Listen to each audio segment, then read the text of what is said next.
వినాయక చవితి పర్వదినాలను పురస్కరించుకుని మంచిర్యాల జిల్లా కేంద్రంలో గణేష్ నవరాత్రి ఉత్సవాలు అంగరంగ వైభవంగా ప్రారంభమయ్యాయి. స్థానిక 20వ వార్డు రామ్నగర్లో పార్వతీపుత్ర గణేష్ మండలి ఆధ్వర్యంలో భక్తులు బొజ్జ కనపయ్యను పల్లకిలో శోభాయాత్ర నిర్వహించి మండపంలో ప్రతిష్ఠించారు. అనంతరం గణనాథుడికి ప్రత్యేక పూజలు నిర్వహించారు. ఈ కార్యక్రమంలో పార్వతీపుత్ర గణేష మండలి అధ్యక్షుడు ఆకుల సుగుణాకర్, ఉపాధ్యక్షుడు హరిప్రసాద్ తదితరులు పాల్గొన్నారు. మేము ఒక కమిటీగా ఏర్పడి గత 3 సంవత్సరాల నుండి చాలా ఘనంగా మా కమిటీ పార్వతీపుత్ర గణేష్ మండలి కమిటీ తరఫున కమిటీ ద్వారా ఘనంగా నిర్వహిస్తున్నాము.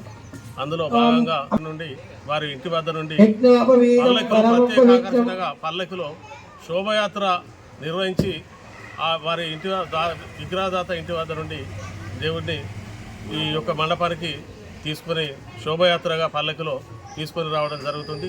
ఇది ఒక ప్రత్యేక ఆకర్షణగా నిలుస్తుంది. మేమందరం కమిటీ తరఫున అందరము ఈ నవరాత్రులు ఘనంగా ఇదే విధంగా అందరం సామూహికంగా ఉండి ఘనంగా నవరాత్రులు నిర్వహిస్తాం. ప్రతి ఏటా కొన్ని 3 ఫీట్లే, ఎక్కువ ఎత్తు లేకుండా, ఎలాంటి పొల్యూషన్ లేకుండా ఈ యొక్క 3 ఫీట్ల విగ్రహాన్ని ప్రతిష్టాపన చేసి ఈ పూజలు అనేటి మా యొక్క హిందూ సాంప్రదాయబద్ధంగా పార్వతీపుత్ర గణేష్ మండలి తరఫున అందరము కలిసికట్టుగా ఉండి ఈ యొక్క నవరాత్రులను ఘనంగా నిర్వహించి ముగిస్తాము. జై బోలో గణేష్ మహారాజ్కి జై.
ఒకసారి చూడు.